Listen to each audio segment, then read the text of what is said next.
الحمد لله رب العالمين والعاقبة للمتقين، والصلاة والسلام على خاتم الأنبياء والمرسلين وعلى آله وأصحابه أجمعين.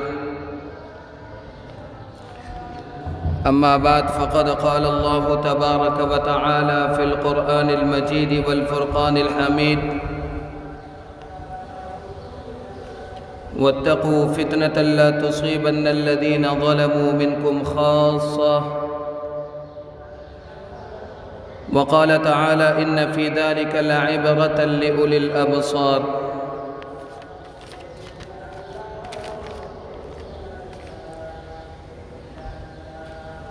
وعن أبي هريرة رضي الله تعالى عنه عن رسول الله صلى الله عليه وسلم: إذا فعلت أمتي 15 خصلة حل بها البلاء. قيل: وما هي يا رسول الله؟ قال: إذا كان المغنم دولا، والأمانة مغنما، والزكاة مغرما، وأطاع الرجل زوجه، وعق أمه، وبر صديقه، وجفى أبا، وارتفعت الأصوات في المساجد، وكان زعيم القوم أرسلهم، وأكرم الرجل مخافة شره، وشربت الخمور، ولبس الحرير، واتخذت القيان والمعازف، ولعن آخر هذه الأمة أولها، فليرتقبوا عند ذلك ريحا حمراء أو خسفا أو مسخا. وعن عائشة رضي الله تعالى عنها قالت: تبلغ به النبي صلى الله عليه وسلم: إذا ظهر السوء في الأرض أنزل الله بأهل الأرض بأسه. قلت: وفيهم أهل طاعة الله عز وجل؟ قال: نعم، ثم يسيرون إلى رحمة الله. رواه مسند أحمد. صدق الله العظيم وصدق رسوله النبي الكريم، ونحن على ذلك لمن الشاهدين والشاكرين، والحمد لله رب العالمين. اللهم صل على محمد وعلى آل محمد كما صليت على إبراهيم وعلى آل إبراهيم إنك حميد مجيد. اللهم بارك على محمد وعلى آل محمد كما باركت على إبراهيم وعلى آل إبراهيم إنك حميد مجيد.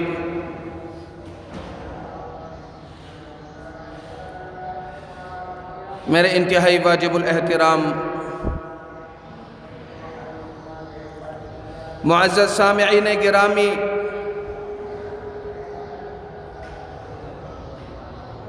اور میرے انتہائی ہر دل عزیز ساتھیوں،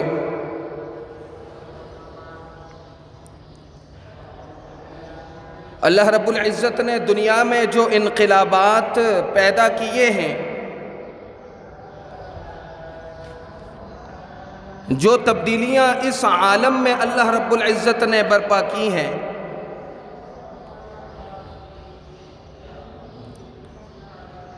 ان تمام تر تبدیلیوں کی کچھ وجوہات تو وہ ہیں جو قرآن اور حدیث میں ہیں،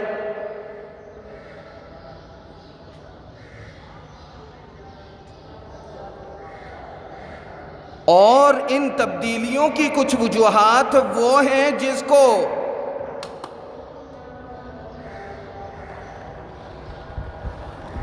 ترقی یافتہ دنیا یعنی سائنس نے ذکر کیا۔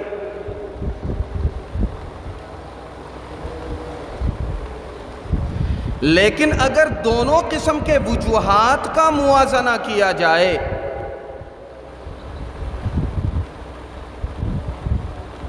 تو ایک طرف مادہ پرستوں کی بیان کردہ وجوہات ہیں،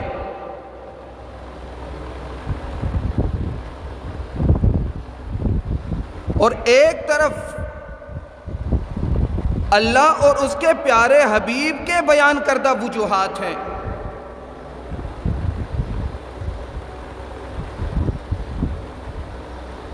ایک طرف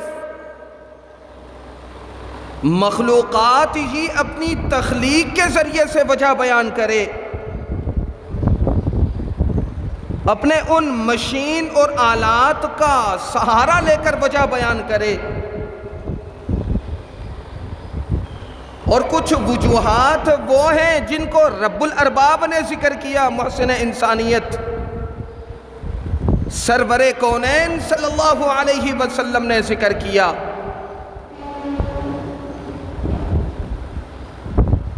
اب دونوں قسم کے وجوہات پر عمل پیرا ہونے والے بھی دو قسم کے لوگ ہیں۔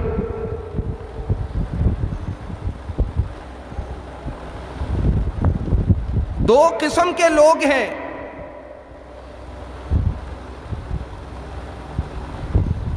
جن کی توجہ مادیات کی طرف گئی، خواہ وہ اہل ایمان ہو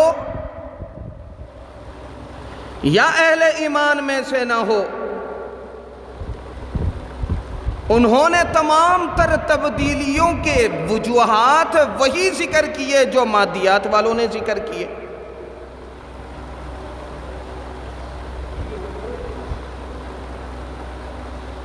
اور اہل ایمان میں سے ایک بہت بڑا طبقہ ایسا ہے کہ جس نے ان تمام تر تبدیلیوں کے وجوہات وہ بتلائے، وہ سمجھے کہ جو قرآن اور حدیث میں ہے۔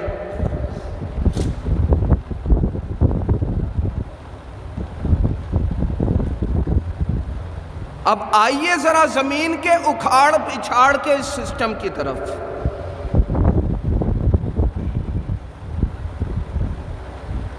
زمین کے اس اکھاڑ پچھاڑ کا جو سسٹم ہے، اس کو مادیات پر بھروسہ کرنے والوں نے یہ کہہ دیا کہ سیارات کی اپنی گردش کا اپنا ایک طریقہ ہوتا ہے،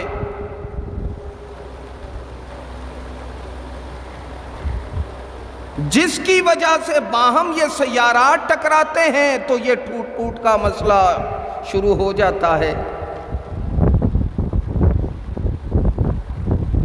آفتیں آتی ہیں، کوئی بیماری ہوتی ہے، کوئی وجہ ہوتی ہے، وہ چھوت اچھوت والی بات ہے کہ لگتی ہے۔ فلاں بیماری ہے، فلاں کو لگ جائے گی، فلاں بیماری ہے، فلاں کو لگ جائے گی،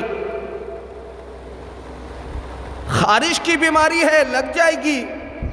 زکام کی بیماری ہے، لگ جائے گی، برس کی بیماری ہے، لگ جائے گی۔ سائنس اور طب تو یہی کہتا ہے، لیکن کسی کی نظر اور توجہ جناب نبی کریم صلی اللہ علیہ وسلم کے اس فرمان کی طرف نہیں جاتی، اور جن کی نظر جاتی ہے تو پھر وہ اہل ایمان ہو جاتے کہ جناب نبی کریم صلی اللہ علیہ وسلم نے صحابی رسول سے، یعنی اپنے اصحاب میں سے کسی نے یہ شکوہ کیا کہ یہ خارش زدہ اونٹ، اس کی خارش کسی اور کو لگ سکتی ہے، تو جناب نبی کریم صلی اللہ علیہ وسلم نے ذہنی سطح کو بھانپتے ہوئے اسی انداز میں سوال کیا کہ ذرا یہ بتاؤ کہ پہلے اونٹ کو خارش کہاں سے لگی؟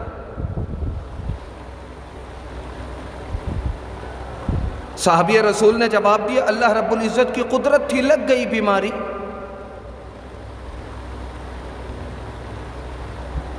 تو سائل کے اس سوال میں ہی جو سوال اس سے پلٹ کر کیا گیا، جو اس نے جواب دیا، اس جواب میں ہی اس کے سوال کا جواب تھا۔ اسے کہا جاتا ہے جواب اعلی اسلوب الحکیم۔ کہ حکمت پر مبنی جواب ایسا ہو کہ سامنے والے کی ذہنی سطح کو ناپ کر تول کر بات کی جائے، اسی کے سوال میں اسی کا جواب نکل آئے۔ تو جناب نبی کریم صلی اللہ علیہ وسلم نے فرمایا کہ جو رب الارباب پہلے اونٹ کو خارج زدہ کرنے پر قادر ہے، کیا وہ دوسرے اونٹ کو خارج زدہ کرنے پر قادر نہیں؟ کیا دوسرے اونٹ کو خارج زدہ کرنے پر قادر نہیں؟ اسی طرح ایک موقع پر برس زدہ کو جناب نبی کریم صلی اللہ علیہ وسلم نے ہاتھوں سے پکڑ کر اپنے ساتھ بٹھایا اور فرمایا کہ اللہ کا نام لو اور کھانا شروع کر دو۔ اللہ کا نام لو اور کھانا تناول کرنا شروع کر دو۔ امت کو یہ بتلانے کے لیے کہ بیماری کسی سے کسی کو لگتی ہے، سائنس یہ کہتی ہے، اطباء یہ کہتے ہیں کہ بیماریاں متعدی ہو سکتی ہے، لیکن سوال یہ پیدا ہوتا ہے کہ بیماری پیدا کرنے والی ذات کون ہے اور متعدی کرنے والی ذات کون ہے؟ اس بیماری کو بیماری بنانے والی ذات کون سی ہے، اور اس بیماری کے اندر تاثیر پیدا کرنے والی ذات کون ہے؟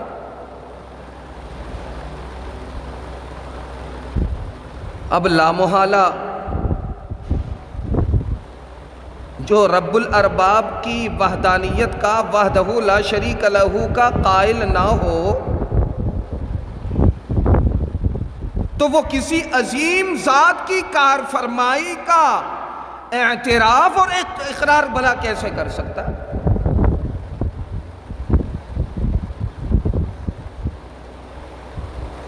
کیونکہ صاحب ایمان جو شخص نہیں ہے،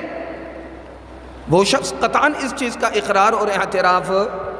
نہیں کر سکتا، کیونکہ اس کی توجہ خلاق عالم کی اس ذات کی طرف ہے ہی نہیں، نہ اس کی عظمت کی طرف ہے، نہ اس کی کبریائی کی طرف ہے، نہ اس کی دست رس کی طرف ہے، اور نہ ہی اس کے صفت خالقیت کی طرف ہے۔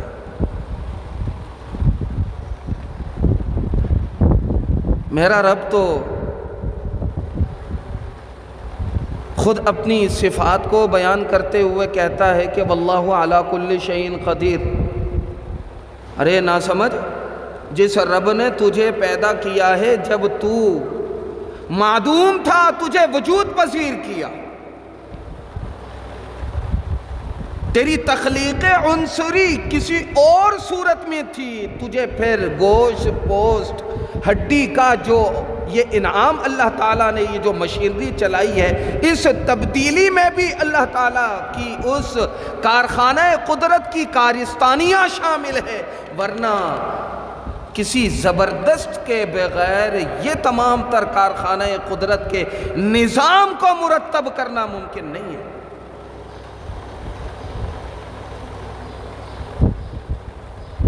بارشیں آ گئیں تو سائنس نے اپنے وجوہات بتلا دیے کہ بادل ادھر سے ادھر گئے،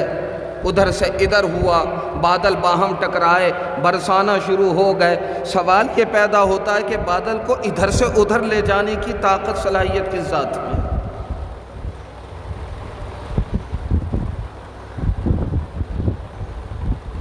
ترقی یافتہ زمانے کے ترقی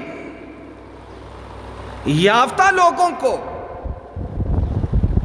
کیا سابقہ امم کے وہ واقعات یاد نہیں ہے کہ بادل جن کے سروں پر منڈلاتے اور وہ مارے خوشی کے آوازیں لگاتے کہ ہاں بارش آ گئی، ہم پر بارش آ گئی، ہم پر بارش آ گئی۔ بارش کیا آئی؟ اللہ کا عذاب ایسا آیا کہ ملیا میٹ ہو گئے۔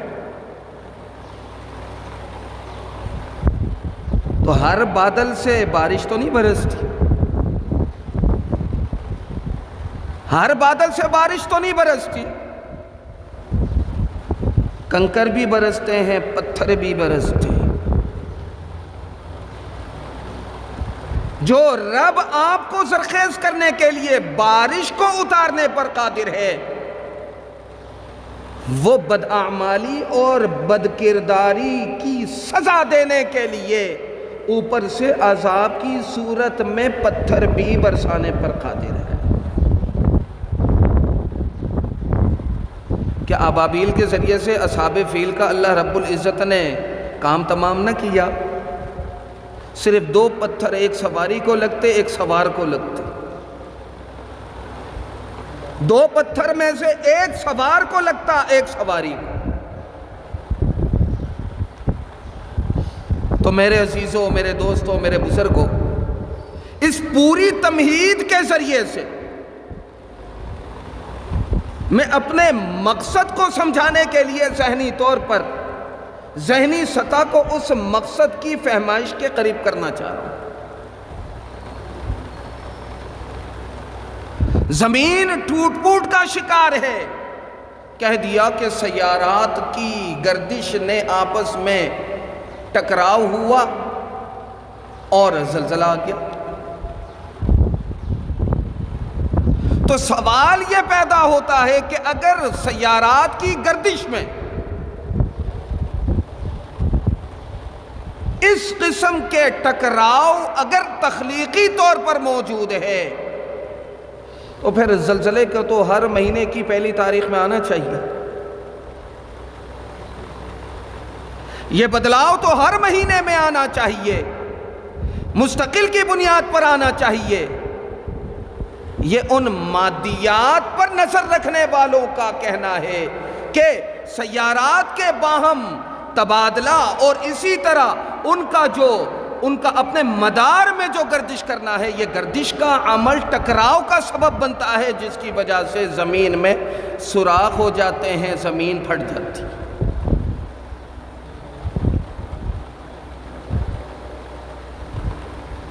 یہ وہ سبب ہے کہ جس کو پڑھے لکھے لوگوں نے بتایا، جس کو پڑھے لکھے لوگوں نے بتایا، کیونکہ پڑھے لکھے آج کی دنیا میں انہی کو کہا جاتا ہے جو مادیات سے مزین، جو مادیات سے مزین ہے وہ پڑھے لکھے ہیں، اور جن کے پاس مادی اسباب نہیں ہے انہیں زمین کا بوجھ سمجھا جاتا ہے، انہیں دھرتی کا بوجھ سمجھا جاتا ہے۔ لیکن جناب نبی کریم صلی اللہ علیہ وسلم کے اگر ارشادات پر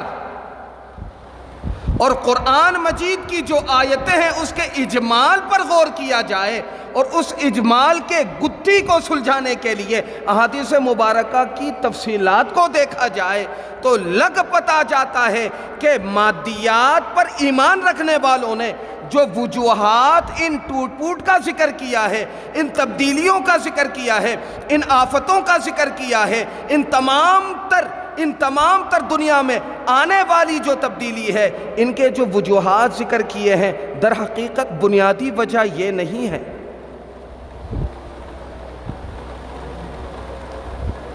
در حقیقت بنیادی وجہ یہ نہیں ہے۔ بنیادی وجوہات کون سے ہیں؟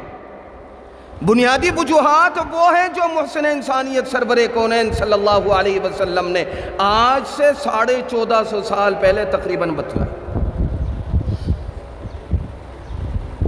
بعض روایتوں میں حضرت ابو ہریرہ رضی اللہ تعالی عنہ کی روایت میں 15 وجوہات ہیں کہ جن کی وجہ سے اللہ رب العزت اس عالم کے نظام میں بدلاؤ لاتا، اس عالم کے نظام میں بدلاؤ لاتا۔ بعض دیگر روایتوں میں جامع ترمذی میں روایت موجود ہے، 15 دیگر وجوہات اس میں موجود ہیں۔ بعض مختصر روایات میں 2 3 وجوہات مذکور ہیں۔ ان آنے والی تبدیلیوں میں ہم نے ان وجوہات کو دیکھنا ہے جو محسن انسانیت سرور کونین صلی اللہ علیہ وسلم نے ذکر فرمایا۔ اب آئیے محسن انسانیت سرور کونین صلی اللہ علیہ وسلم کے اس تفصیلی فرمان کو سمجھنے سے پہلے جو قرآن مجید میں سورہ انفال میں ہے وَاتَّقُوا فِتْنَةً لَا تُصِيبَنَّ الَّذِينَ ظَلَمُوا مِنْكُمْ خاصہ، اس کے اختصار کو سمجھ لیں۔ وَاتَّقُوا فِتْنَةً لَا تُصِيبَنَّ الَّذِينَ ظَلَمُوا مِنْكُمْ خَاصَّةً۔ اب اگر لفظ تقویٰ پر بات کرنا چاہیں تو 2-3 گھنٹے بات ہو سکتی ہے، لیکن مقصد چونکہ لفظ تقویٰ کو واضح کرنا نہیں ہے، اگلے معاملے کو واضح کرنا ہے، تبھی گوش گزار کر دوں۔ اللہ رب العزت نے اس اپنے فرمان میں واضح کیا کہ وَاتَّقُوا، ڈرتے رہو، بچتے رہو۔ وَاتَّقُوا، ڈرتے رہو، بچتے رہو، فتنتاً، ایسے فتنے سے۔ مفسرین نے، حضرات مفسرین نے فتنے کو بصورت آزمائش بھی ذکر کیا، فتنے کو نہی عن المنکر، امر بالمعروف نہی عن المنکر کے ترک کر دینے کو بھی فرمایا،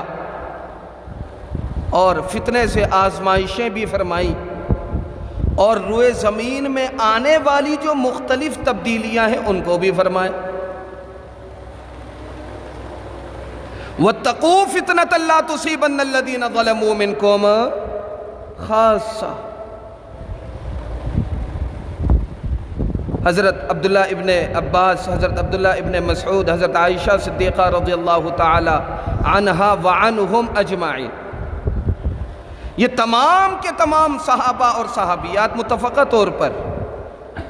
اس بات کے قائل ہیں کہ اگر کسی مقام پر برائی ہوتے ہوئے اگر کسی نے محسوس کیا، دیکھ لیا، مشاہدہ کیا، اور مشاہدہ کرنے کے باوجود نکیر نہ کی، من رآ منکم منکرا فلیغیرہ بیدہ فمن لم يستطع فبلسانہ فمن لم يستطع فبقلبہ وذلک اضعف الایمان۔ جس نے منکرات کو اپنے ماحول میں ہوتا ہوا مشاہدہ کیا، روکنے پر قادر تھا، نہ روکا، اب اس منکر کو کرنے والے پر جب اللہ کا عذاب آئے گا، گرفت اللہ کی ہوگی، تو وہ شخص اس گرفت سے، اس عذاب سے نہیں بچ سکے گا کہ جس نے مشاہدہ کیا اور جانے دیا۔ خلیفہ دوم جناب ابو بکر صدیق رضی اللہ تعالی عنہ فرماتے ہیں کہ فتنے سے مراد یہ ہے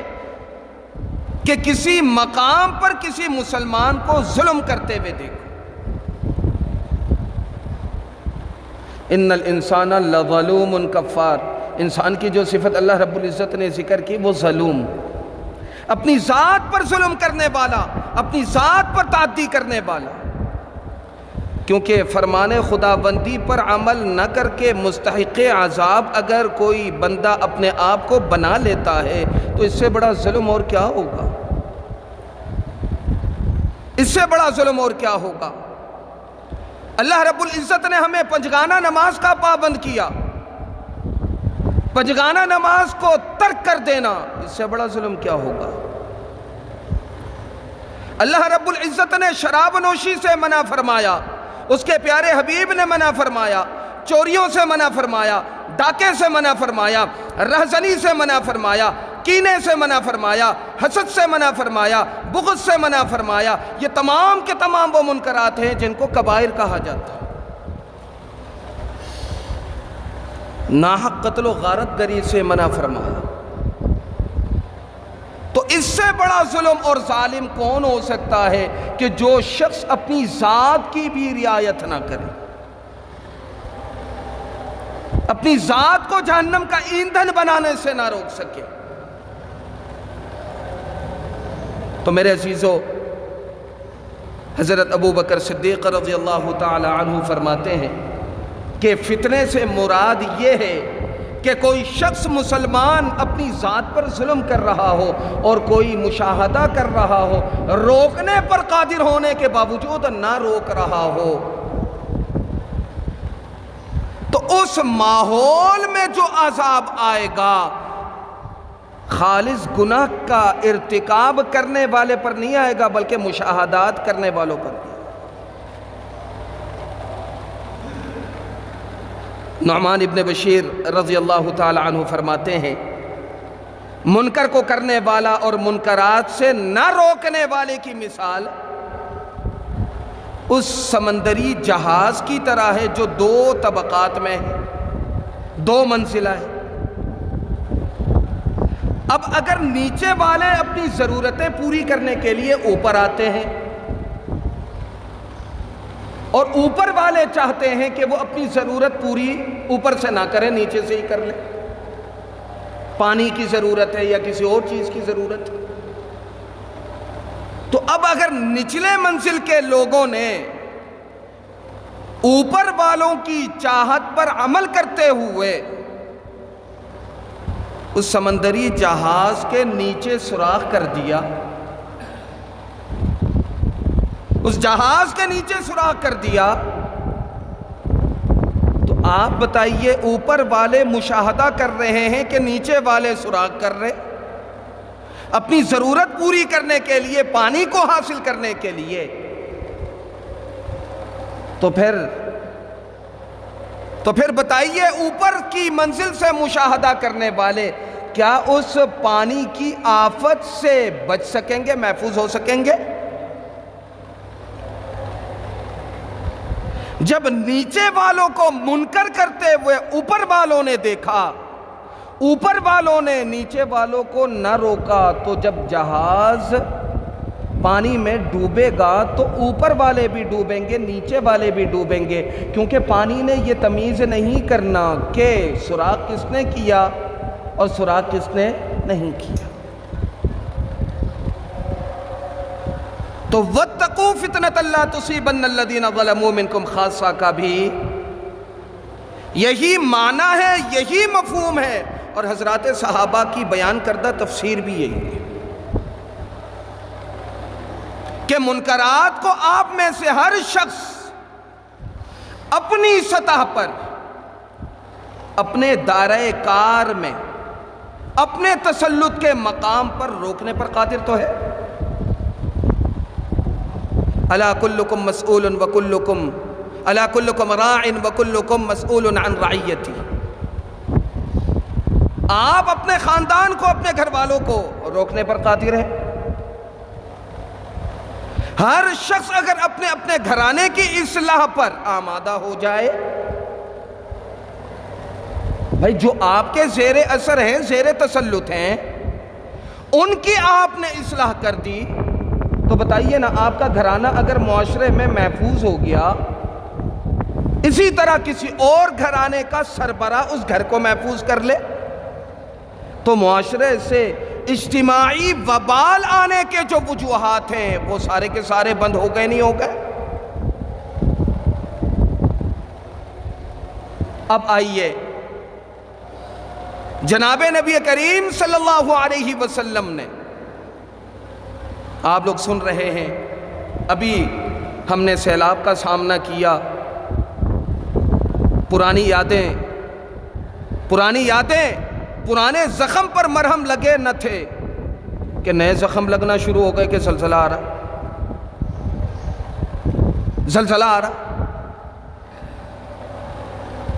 تو میں نے شروع میں تمہید میں بتا دیا کہ مادیات اور سائنس نے زلزلے کی اپنی کچھ وجوہات ذکر کی، اور انہی آلات اور مشینوں کے ذریعے سے ذکر کی جن آلات اور مشینوں کو خود تیار کیا، اور کچھ وجوہات وہ ہیں جن کو رب الارباب نے، اس کے پیارے حبیب نے ذکر کیا۔ اب حضرت ابو ہریرہ رضی اللہ تعالی عنہ کی جو روایت ہے، اس روایت میں جو 15 اسباب ذکر کیے گئے ہیں، ان پر بالترتیب نظر رکھنا ضروری ہے، ضروری ہے، کیونکہ جناب نبی کریم صلی اللہ علیہ وسلم کا فرمان ہے کہ میری امت میں اگر یہ تمام برائیاں پائی جائیں گی تو پھر یہ بات یاد رکھنا، زلزلے بھی آئیں گے، خسف بھی ہوگا، مسخ بھی ہوگا، اور کنکر بھی برسیں گے۔ وہ 15 وجوہات کیا ہیں کہ جن سے ہم نے اپنے آپ کو محفوظ کرنا ہے، اور پوری امت کو محفوظ رکھنا ہے۔ جناب نبی کریم صلی اللہ علیہ وسلم کا فرمان ہے کہ میری امت میں سے اگر 15 خصلتیں ایسی ہیں کہ جن کو لوگوں نے کیا، 15 خصلتیں ایک ساتھ کرنا ضروری نہیں ہے، حدیث شریف میں کہیں اس کی قید نہیں ہے، ان 15 برائیوں میں سے اگر کسی ایک برائی کا بھی مرتکب رہے، حل بہل بلا، اللہ تعالیٰ ان پر آسمانی مصیبتوں کو حلال کر دے گا، یعنی عام کر دے گا۔ آسمانی مصیبتوں کو ان پر عام کر دے گا۔ صحابی رسول نے سوال کیا، قیل وما ہی یا رسول اللہ، اے اللہ کے پیارے حبیب ذرا بتائیے کہ وہ 15 خصلتیں کیا ہیں کہ جن کی وجہ سے امت اجتماعی ہلاکتوں میں، عذاب میں مبتلا ہو سکے۔ تو جناب نبی کریم صلی اللہ علیہ وسلم نے فرمایا، قال اذا كان المغنم دولا، اگر مال غنیمت کو شیر مادر سمجھ کے کھایا جائے، مال غنیمت کو شیر مادر سمجھ کے کھایا جائے، نہیں سمجھے مال غنیمت موجودہ زمانے میں کہاں ہے؟ موجودہ زمانے کے لوگ تو یہ کہتے ہیں کہ جناب نبی کریم صلی اللہ علیہ وسلم نے جتنے بھی غزوات اور سرایا میں شرکت فرمائی ہے، یہ تمام کے تمام غزوات اور سرایا دفاعی تھے، اقدامی تو تھے ہی نہیں، اقدام تو کبھی کیا ہی نہیں۔ اور اگر اقدام جناب نبی کریم صلی اللہ علیہ وسلم نے نہیں فرمایا تو من الیوم نغزوہم ولا یغزونا کا کیا مطلب ہے؟ غزوہ احزاب کے موقع پر جناب نبی کریم صلی اللہ علیہ وسلم نے جو فرمایا کہ من الیوم نغزوہم، آج کے بعد ہم اقدام کریں گے، ولا یغزونا، وہ ہم پر اقدام نہیں کر سکتے۔ میرے عزیزو، اگر مال غنیمت کو شیر مادر سمجھ کے، یہ میرے لیے اور آپ کے لیے نہیں ہے، ہم جو ٹیکسز ادا کرتے ہیں ان کو مقتدر لوگ اگر جو ہے وہ شیر مادر سمجھ کر جو ہے وہ استعمال کرتے ہیں، اور عوام کے مفلوق الحال اور مفلوق الحال لوگوں کی رعایت نہ کرے، تو پھر اللہ تعالیٰ کے اجتماعی عذاب سے ڈرنا چاہیے۔ جب عوام کے ٹیکسز کے مال جو عوام پر لگنے چاہیے انہیں شیر مادر سمجھ کے استعمال کرنے کی روش قائم ہوئی، تو ملکی معیشت کا کیا حال ہوا؟ ملکی معیشت کی تباہ کاریوں کا کیا حال ہے؟ کیا جناب نبی کریم صلی اللہ علیہ وسلم کا یہ فرمان غلط؟ ہرگز نہیں۔ پہلی وجہ کہ جو ٹیکسز کے اموال ہیں ان اموال کو شیر مادر سمجھ کے کھایا جائے، اور جس وقت مرضی میں آئے اپنے نام کروا دیں، جس وقت مرضی میں آئے عوامی پراپرٹی کو اپنی ذات کے لیے استعمال کریں، یہ ہلاکت کا اولین سبب ہے، کیونکہ اس سے بڑی بددیانتی کوئی نہیں۔ اور اس کے بعد دوسرے نمبر پر جو ہے وہ فرمایا والامانۃ مغنما، اگر آپ کسی پر امانت رکھوائیں اور پلٹ کر جائیں وقت مقررہ پر لینے کے لیے، ضرورت کے وقت میں وہ پلٹ کے آپ کو کہتے ہیں کہ آپ نے میرے پاس امانت رکھوائی کب تھی؟ آپ نے میرے پاس امانت رکھوائی کب تھی؟ آپ کی رکھی ہوئی امانت کو وہ غنیمت سمجھ کے استعمال کر رہا، اور امانت کے ساتھ غنیمت کا لفظ اس وجہ سے جناب نبی کریم صلی اللہ علیہ وسلم نے فرمایا کہ غنیمت کے مال کو جب انسان کے اپنے حصے میں آ جائے تو بلا کسی روک ٹوک قید و بند کے پابند ہوئے بغیر انسان استعمال کر سکتا۔ نمبر 2۔ نمبر 3، والزکاۃ مغرمہ،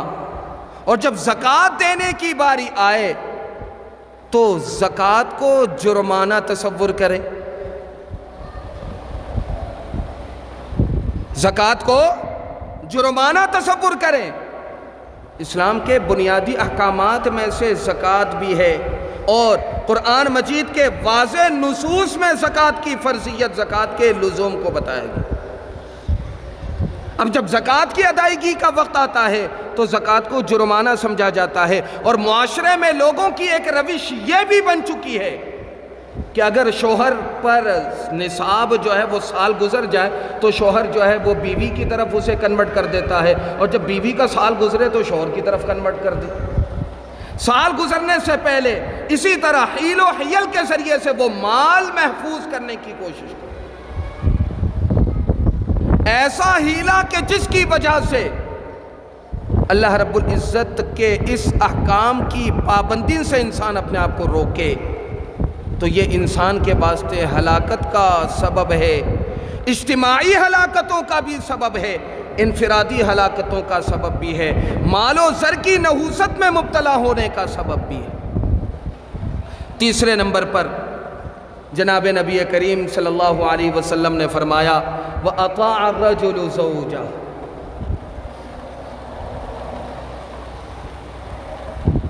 وَأَطَاعَ الرَّجُلُ زَوْجَهُ۔ چوتھے نمبر پر انسان اپنی بیوی کا مرید بن جائے گا، کیونکہ اطاعت تو اپنے شیخ کی جاتی ہے نا، اپنے پیر صاحب کی جاتی ہے، اپنی بیوی کی اطاعت کرے گا، والدین کو نظر انداز کر دے گا، اسی کے حکم کی تابعداری کرے گا، اسی کے اشاروں پر چلے گا، اسی سے مشاورت کرنے پر اپنی کامیابی کے راز کو سمجھے گا۔ وَأَطَاعَ الرَّجُلُ زَوْجَهُ۔ اس کے بعد پانچویں نمبر پر فرمایا وَعَقَّ أُمَّهُ، اور اپنی ماں کو نظر انداز کرے گا۔ آدھی رات کو اگر بیوی نے کسی کام سے کہہ دیا دوڑے دوڑے چلے جائیں گے، اگر دن کے اجالے میں ماں نے کسی چیز کا تقاضا کر دیا تو جھڑک دیں گے، ماں نے کسی چیز کا تقاضا کر دیا تو جھڑک دیں گے، اور اگر بیوی نے کسی چیز کا تقاضا آدھی رات کو کیا تو دوڑے چلے جائیں گے۔ جبکہ والدین کے بارے میں قرآن مجید میں واضح طور پر موجود ہے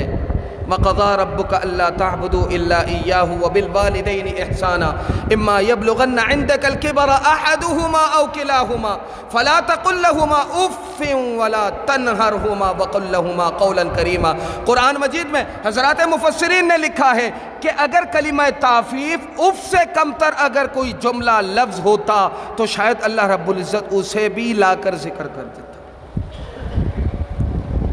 کلمہ اف سے کمتر کوئی تعبیر نہیں تھی، تبھی اللہ رب العزت نے کلمہ اف کو ذکر کی۔ معاشرے میں ہمارے ترقیات میں آڑے آنے والی جو بنیادی خرابی ہیں، وہ بنیادی خرابی یہ ہے کہ جب ہم نے نکلنا ہوتا ہے کام کاج کے لیے، اپنے بیگم سے دعائیں لے کر تو نکلتے ہیں، لیکن یہ گوارا نہیں کرتے کہ بوڑھی ماں جو چارپائی میں پڑی ہوئی ہے اس کو جا کے سلام کریں اور اس سے جا کے اپنے سر پر ہاتھ پھروائیں اور اسے دعاؤں کی درخواست کریں۔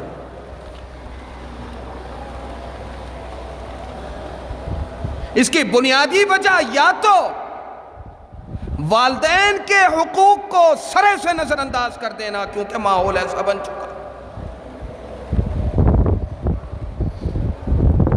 یا تو پھر والدین سے دوری اختیار کرنا اس بنیاد پر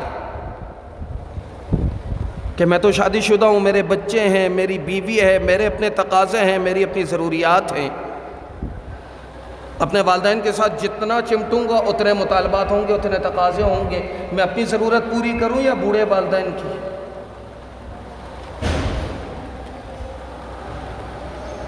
میں اپنی ضرورت پوری کروں یا بوڑھے والدین کی؟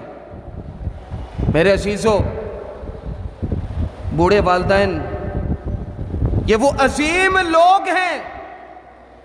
کہ جنہوں نے اپنی تمام تر آسائشیں راحتیں قربان کر کے آپ کو جینے کے قابل بنایا، آپ کو چلنے کے قابل بنایا، آپ کی صحت کو دیکھ کر، آپ کی راحتوں کو دیکھ کر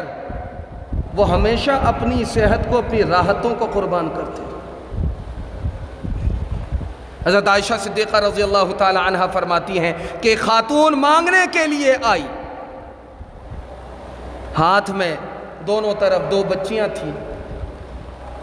تو حضرت عائشہ صدیقہ رضی اللہ تعالی عنہ کے پاس ایک کھجور کے سوا کچھ بھی نہ تھا۔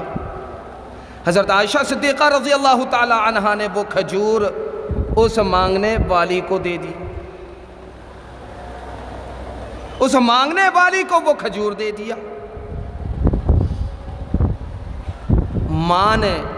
اپنے بچوں کی رعایت کرتے ہوئے، اپنے بچوں کا لحاظ کرتے ہوئے کھجور کو بیچ میں سے توڑا، ایک ٹکڑا ایک بچی کو دیا، دوسرا ٹکڑا دوسری بچی کو دیا۔ حضرت عائشہ صدیقہ رضی اللہ تعالی عنہا یہ منظر دیکھ رہی ہیں۔ اتنے میں جناب نبی کریم صلی اللہ علیہ وسلم کی تشریف آوری ہوتی ہے۔ سارا ماجرا حضرت عائشہ صدیقہ رضی اللہ تعالی عنہا جناب نبی کریم صلی اللہ علیہ وسلم سے نقل فرماتی ہیں، اور جناب نبی کریم صلی اللہ علیہ وسلم سارے واقعے کو سننے کے بعد فرماتے ہیں کہ جس کسی کو اللہ رب العزت نے 2 بیٹیوں سے نوازا اور اس نے ان کی اچھی پرورش کی، میں اس کے واسطے جنت کی ضمانت دیتا۔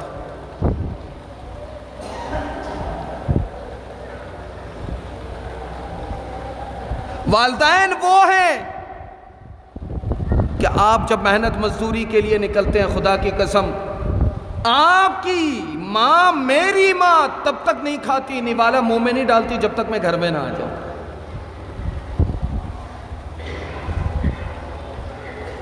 میں نے اپنی بوڑھی والدہ کو بارہا دیکھا، کہ کام سے جانا پڑ گیا، رات کو 12 بج رہے ہیں، 12:30 بج رہے ہیں، گھر کے صحن میں کرسی لگا کے بیٹھی ہے، دروازہ کھول کے اندر آتے ہیں، چہرہ دیکھتے ہیں، بیٹا خیریت سے آ گئے؟ کوئی مسئلہ تو نہیں ہوا، کوئی پریشانی تو نہیں ہوئی؟ پلٹ کے سوال کیا کہ اماں اتنی رات کو آپ یہاں کیوں بیٹھی ہیں؟ تو جواب دیتی ہیں کہ بیٹا تمہارے آنے کا انتظار کر رہی تھی، تمہارے آنے کا انتظار کر رہی تھی۔ میں نے اور آپ نے کب اپنی ماں کا انتظار کیا، اپنے باپ کا انتظار کیا؟ کھانے کے دسترخوان میں بیٹھ کر میں نے اور آپ نے کب اپنے والدین کا انتظار کیا؟ ہم اپنے بال بچوں کے بغیر نوالا منہ میں نہیں ڈالتے، وہ بوڑھے والدین میرے بغیر نوالا نہیں ڈالتے۔ اگرچہ آپ واپس آنے کے بعد بوڑھے والدین کے ساتھ دسترخوان میں نہ بیٹھیں، لیکن آپ کی ایک جھلک ان کو نظر آ جانا ان کو سیر کر دینے کے لیے کافی ہوتا ہے، پھر سکون سے جا کر اپنے کمرے میں کھانے کے لیے بیٹھ جاتی ہیں، اگرچہ آپ ان کے ساتھ دلجوئی کے لیے نہ بیٹھیں۔ میرے عزیزو، اجتماعی ہلاکتیں اور وبال آنے کے جو اسباب ہیں، ان میں سے 5واں سبب وعق امہ، اور 6واں سبب جو ذکر کیا گیا کہ وہ بر صدیق و بر صدیقہ، کہ جن کے حقوق کی رعایت کرنی ہے ان کا لحاظ نہیں ہوگا، بس دوستی یاری کی فکر ہوگی۔ والدین بوڑھے ہیں، بال بچے گھر میں پریشانی میں مبتلا ہیں، بیماریوں میں مبتلا ہیں۔ کئی درجن لوگوں کے بارے میں اس طرح سنا کہ کام کاج سے آتے ہیں، کھاتے پیتے ہیں اور فریش ہو کے باہر چلے جاتے ہیں، دوست یار کے ساتھ بیٹھ جاتے ہیں، 12 بج جاتے ہیں، 1 بج جاتے ہیں رات گئے باہر بیٹھے ہوئے ہیں، گھر میں بوڑھے والدین موجود ہیں، گھر والے موجود ہیں۔ یہاں تک کہ اگر اپنی اولاد سے کچھ منوانا ہو تو والدین اپنی اولاد کے ان قریبی دوست احباب کو دیکھتے ہیں جن کی وہ بات مانتا ہو، اور بلا کر کہتے ہیں کہ بیٹا یہ ہمارا جو بیٹا ہے نا فلاں، وہ بات نہیں مان رہا، فلاں چیز نہیں کر رہا، فلاں کام نہیں کر رہا، تم ذرا اسے سمجھاؤ۔ والدین نے 1000 سمجھا کر دیکھ لیا، نماز نہیں پڑھنی، والدین نے 1000 سمجھا کر دیکھ لیا، شراب کی عادت نہیں چھوڑنی، والدین نے 1000 سمجھا کر دیکھ لیا، بری صحبتیں نہیں چھوڑنی، والدین نے 1000 سمجھا کر دیکھ لیا، ڈکیتیاں نہیں چھوڑنی، چوریاں نہیں چھوڑنی، زنا کو نہیں چھوڑنا، بدگوئی نہیں چھوڑنی، بروں کی صحبتیں نہیں چھوڑنی۔ اگر یہی بات اگر باہر کوئی دوست احباب سمجھانے لگے تو تھوڑی بہت بات سمجھ میں آ جاتی ہے، تھوڑی بہت بات سمجھ میں آ جاتی ہے کہ جس نے تمہاری تخلیق میں اپنی زندگی لگا دی، جس نے تمہاری ترقی میں اپنی زندگی لگا دی، جس نے تمہاری راحتوں کے خاطر اپنی راحتوں کو ساری ساری رات بیٹھ کر قربان کیا، طوفانی راتوں میں تمہیں گود میں لے کر جاگتی رہی، برساتی راتوں میں تمہیں لے کر جاگتی رہی، پہاڑ کا سفر ہو، ریگستان کا سفر ہو، تجھے آنچ آنے نہ دیا، اپنے اوپر تمام تر تکالیف لے لیے، تکالیف سارے برداشت کر لیے، لیکن تیری شخصیت پر، تیری بناوٹ پر آنچ آنے نہ دیا۔ آج جب ہم معاشرے میں جینے کے قابل ہو گئے، معاشرے میں لوگوں کے شانہ بشانہ چلنے کے قابل ہو گئے، تو اپنی والدہ کو، اپنے والد کو نظر انداز جو ہے وہ کر دیتے ہیں، اور اپنے دوست احباب کو ترجیح دیتے ہیں، اور 60ویں نمبر پر فرمایا وَجَفَا آبَاؤُ، والد بوڑھا ہے، کما نہیں سکتا، بستر میں پڑا ہوا ہے، بیٹے سے تقاضا کرتا ہے بیٹا آتے ہوئے مجھے تقاضا ہو رہا ہے ذرا مالٹا میرے لیے لے آنا، کنو میرے لیے لے آنا، تو پلٹ کے جواب دیتے ہیں کہ ابا صرف تمہارے خواہشات پوری کرنے کے لیے ہم آئے کیا، ہماری جیب میں اتنے پیسے کہاں کہ تمہارے مطالبات پورے کرتے۔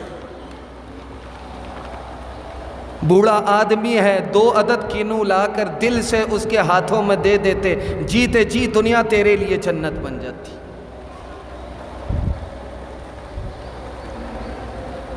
کیونکہ جناب نبی کریم صلی اللہ علیہ وسلم کا فرمان ہے رضا الرب فی رضا الوالد و سخط الرب فی سخط الوالد، کہ تیرے باپ کی رضامندی میں تیرے رب کی رضامندی ہے، اور اگر تیرا باپ تجھ سے ناراض ہے تو تیرا رب بھی تجھ سے راضی نہیں ہو سکتا۔ اسی طرح آگے فرمایا کہ وَارْتَفَعَتِ الْأَصْوَاتُ فِي الْمَسَاجِدِ، مساجد میں گپ شپ کی آوازیں بلند کرنا، ذکر و اذکار نمازوں کے علاوہ، تلاوت کے علاوہ زور زور سے گپ شپ کرنا، جس طرح عموماً معاشرے میں ہم دیکھتے ہیں کوئی آیا مسجد میں اور زور سے السلام علیکم، کیا حال چال ہے، کاروبار کیسا چل رہا ہے۔ ارے بھائی یہ اللہ سے کاروبار کرنے کی جگہ ہے، باہر کے کاروبار کو کچھ وقت کے لیے باہر چھوڑ کے آتے۔ یاد خدا سے غافل ہو کر ایک شخص کا واقعہ اس مقام پہ آ کے میں اکثر و بیشتر سنا دیا کرتا ہوں۔ ہمارے تقوی کا، للہیت کا تو یہ حال ہے کہ عصر کی نماز میں ایک دکاندار آ کر نماز میں شریک ہوا، اور نماز میں جب امام نے سلام پھیر دیا، سلام پھیرنے کے بعد امام کے پاس بھاگے گیا، امام صاحب آپ نے 3 رکعتیں پڑھائی ہیں۔ بھائی سارے مصلی کہہ رہے کہ 4 رکعت پڑھائیے، وہ کہہ رہا کہ نہیں امام صاحب 3 رکعت پڑھائیے۔ امام صاحب نے کہا کیسے پتا تمہیں کہ 3 رکعت پڑھائیے؟ وہ کہتا ہے کہ امام صاحب اصل میں بات یہ ہے کہ روزانہ عصر کی نماز میں 4 رکعتوں میں 4 دکانوں کا حساب کر لیتا ہوں، آج 3 دکانوں کا حساب کیا تھا کہ آپ نے سلام پھیر دیا۔ ہم نمازوں میں، سجدوں میں دکانوں کا حساب کر رہے ہوتے ہیں، مساجد کے تقدس کو پامال کر رہے ہوتے ہیں۔ عبادات کا بھی اپنا طرز ہے، ذکر و اذکار کا بھی اپنا طرز ہے۔ اگر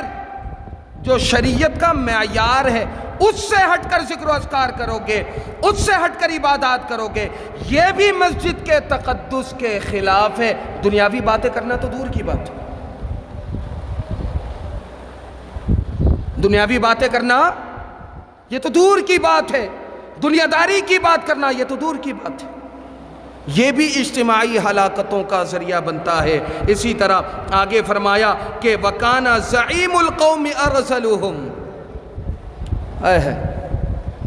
جناب نبی کریم صلی اللہ علیہ وسلم نے آج سے 1450 سال پہلے آج کے عین مطابق دیکھ کر فرمایا کہ تمہارے سرداران، تمہارے سربراہان، تمہارے سرپرست کون ہوں گے؟ جو تم میں سب سے کم تر اور ذلیل قسم کے لوگ ہوں گے، رسوا قسم کے لوگ ہوں گے، کہ جنہیں نہ شریعت کی کوئی خبر ہوگی، نہ اللہ کے احکامات کی کوئی فکر ہوگی، نہ اس کے پیارے حبیب کے فرمودات کی کوئی فکر ہوگی، نہ شریعت سے کوئی لینا دینا، نہ اذان سے کوئی لینا دینا، نہ نماز سے کوئی لینا دینا، نہ صدقات خیرات سے کوئی لینا دینا، نہ روزوں سے کوئی لینا دینا۔ وَكَانَ زَعِيمُ الْقَوْمِ، آپ میں سے سب سے عزت دار، عزت کے مقام پر وہ ہوگا جو سب سے بدتر برتر ترین انسان ہوگا۔ وَكَانَ زَعِيمُ الْقَوْمِ أَرْذَلُهُمْ۔ آج آپ دیکھیں معاشرے میں سود کھانے والا سب سے باعزت، حرام کھانے والا سب سے باعزت، جوا کھیلنے والا سب سے باعزت، سٹا کھیلنے والا سب سے باعزت، اور لوگوں سے ناجائز طریقے سے پروفٹ کھانے والا سب سے باعزت، پراپرٹی کا کام کرتا ہے، جھوٹ بول کر جھوٹے طریقے سے نفع کمانے والا سب سے باعزت۔ اگر عزت نہیں ہے تو اس کی نہیں ہے جو صوم و صلاۃ کا پابند ہے، تقوی سے مالا مال ہے، متقی پرہیزگار۔ وَكَانَ زَعِيمُ الْقَوْمِ أَرْذَلُهُمْ، اور اس کے بعد آگے فرمایا کہ وَأُكْرِمَ الرَّجُلُ مَخَافَةَ شَرِّ، وَأُكْرِمَ الرَّجُلُ مَخَافَةَ شَرِّ، کہ معاشرے میں جو بظاہر عزت دار اپنے آپ کو سمجھتے ہیں، ہیبت والے سمجھتے ہیں، اثر رسوخ کی وجہ سے، تعلقات کی وجہ سے، منصب کی وجہ سے، دولت کی وجہ سے، مقام کی وجہ سے، رتبے کی وجہ سے اگر اس کی کوئی عزت کرتا ہے تو اس کے شر سے بچنے کے لیے اس کی خوف کی وجہ سے اس کی عزت،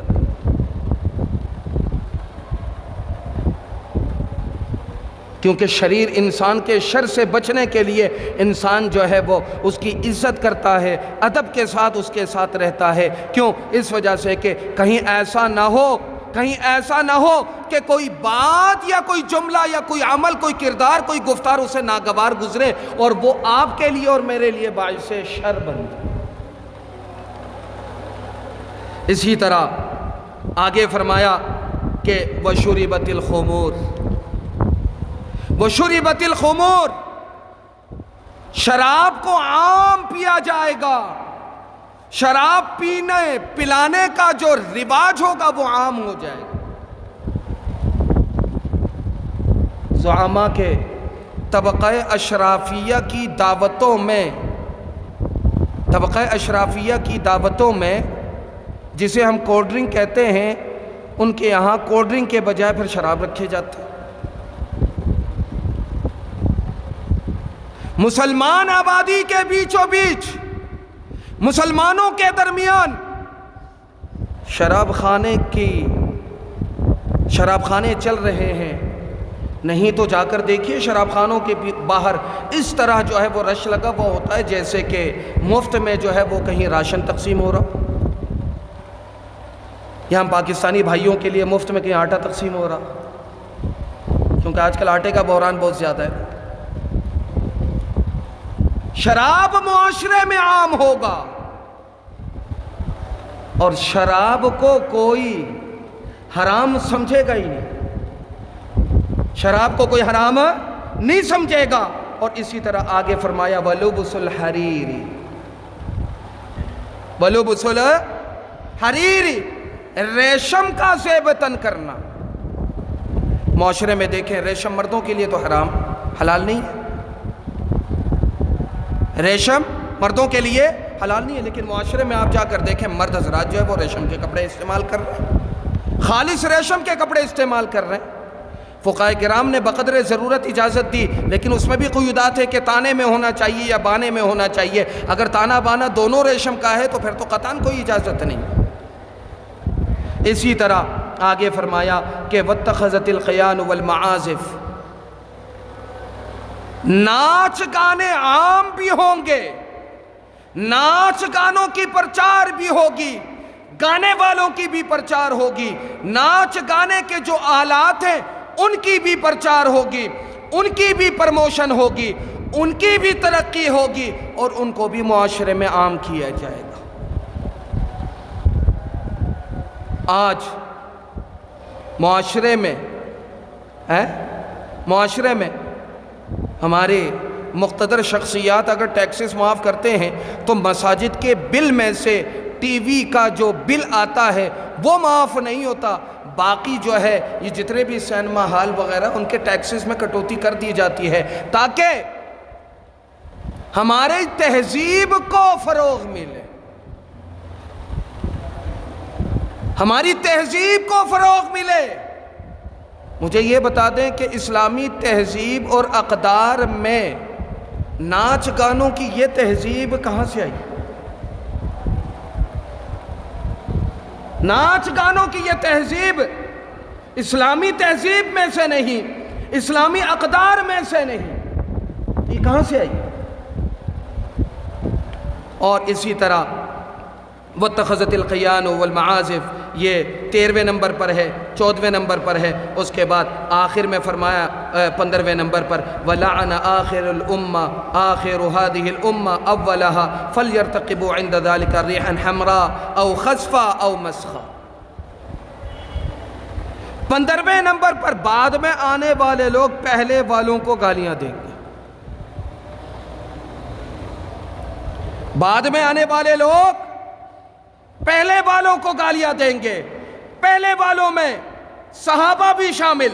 پہلے والوں میں تابعین بھی شامل، پہلے والوں میں تبع تابعین بھی شامل، یہ تمام کے تمام بزرگان دین شامل ہیں۔ اگر ان کا احسان نہ ہوتا، اگر ان کا امت پر احسان نہ ہوتا، آج آپ کلمہ گو مسلمان نہ ہوتے، آج آپ مسلمان نہ ہوتے، آج آپ کے گھر میں اسلام نہ ہوتا، آج آپ کی اولاد مسلمان نہ ہوتی، آج یہ مساجد نہ ہوتے،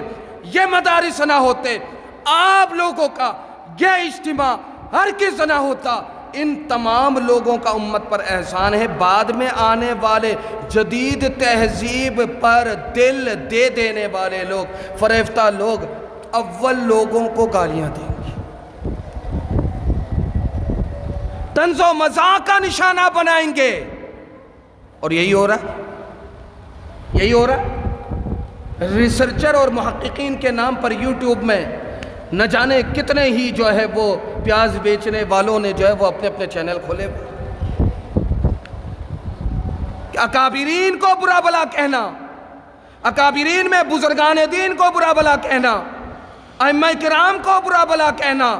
یہاں تک کہ صحابہ کرام رضوان اللہ علیہم اجمعین کو بھی نہ بخشنا اور ان پر سب و شتم کرنا۔ میرے عزیزو، یہ وہ 15 خرابیاں ہیں جن 15 خرابیوں کے بعد جناب نبی کریم صلی اللہ علیہ وسلم نے فرمایا کہ جب یہ 15 خرابیاں معاشرے میں عام ہوں گی، ریحًا حمراء، پھر سرخ ہواؤں کا انتظار کرو۔ حضرات مفسرین نے، محدثین نے لکھا ہے کہ مدینہ منورہ اور مکہ المکرمہ کے قرب و جوار کے ماحول میں یہ سرخ ہوا کا جو نمودار ہونا ہے، اس کا ظہور ہو چکا۔ او خسفا او مسخا، کہتے ہیں دیکھو معاشرے میں یا تو دھسا دیے جانے کی کا وبال یا فتنہ جو ہے وہ برپا کیا جائے گا، یا مسخ کر دیے جانے کا۔ کیونکہ میں نے زلزلہ کے حوالے سے اپنی بات شروع کی تھی، اگلی روایت ہے اس میں چند آدھ چیزوں کا اضافہ ہے کہ وَتَعَلُّمٌ لِغَيْرِ الدِّينِ، یوں سمجھ لیں کہ 15 کے بعد یہ 16ویں نمبر پر وَتَعَلُّمٌ لِغَيْرِ الدِّينِ، کہ نماز کے مسائل کی کوئی فکر ہے نہیں ہے، پاکی کے مسائل کی کوئی فکر ہے نہیں ہے، طہارت کے مسائل کی کوئی فکر ہے نہیں ہے۔ معاشرے میں کتنے ہی لوگ ایسے ہیں کہ جنہیں غسل جنابت کا طریقہ ہی نہیں آتا، کئی ہفتوں تک ایسی جنبی گھومتے رہتے۔ رمضان آپ کے سروں پر ہیں، مشاہدہ کیجئے گا، اچھے بھلے مسلمان گھرانے سے تعلق رکھنے والے مسلمانوں کی اولاد مملکت خداداد پاکستان ریاست اسلامی، ہر کس و ناکس کو آپ دیکھیں گے منہ چلاتا ہوا نظر آئے گا، ہر کس و ناکس، ریڑی والا بھی منہ چلا رہا ہوگا، چلتے پھرتے جو ہے وہ چلنے والا بھی منہ چلا رہا ہوگا۔ اتنی حیا اور غیرت نہیں کہ رمضان المبارک کے احترام میں کم از کم دیوار کے اوٹ میں جا کر کوئی بدماشی کرے۔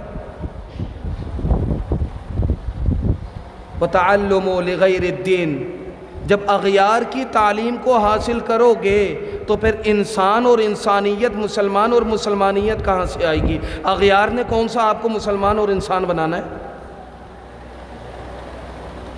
اغیار نے کون سا آپ کو مسلمان اور جو ہے وہ دیندار بنانا ہے؟ اور اس کے بعد 17ویں نمبر پر فرمایا وَشُرِبَتِ الْخُمُورُ، اور اسی طرح جو ہے وہ بلکہ وَسَادَتِ الْقَبِيلَةُ فَاسِقُهُمْ، اور قبیلے کی جو قیادت سنبھالیں گے وہ ان میں گنہگار ترین یعنی فاسق ترین لوگ ہوں گے۔ اس کے بعد آگے فرمایا اس روایت میں فَلْيَرْتَقِبُوا عِنْدَ ذَلِكَ رِيحًا حَمْرَاءَ وَزَلْزَلَةً، یہ جملہ سمجھانا چاہ رہا تھا،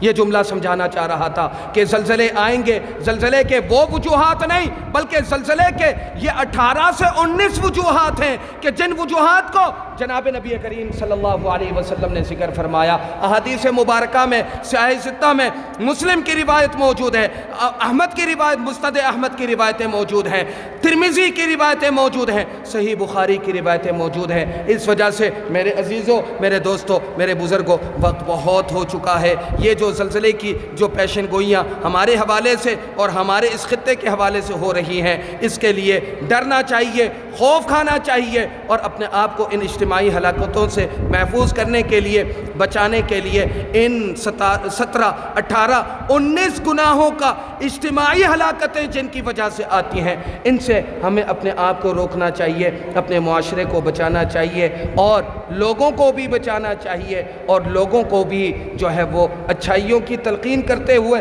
ان برائیوں سے جو ہے وہ روکنا چاہیے۔ اللہ تعالی ہم سب کو عمل کی توفیق عطا فرمائے۔ وآخر دعوانا ان الحمدللہ رب العالمین۔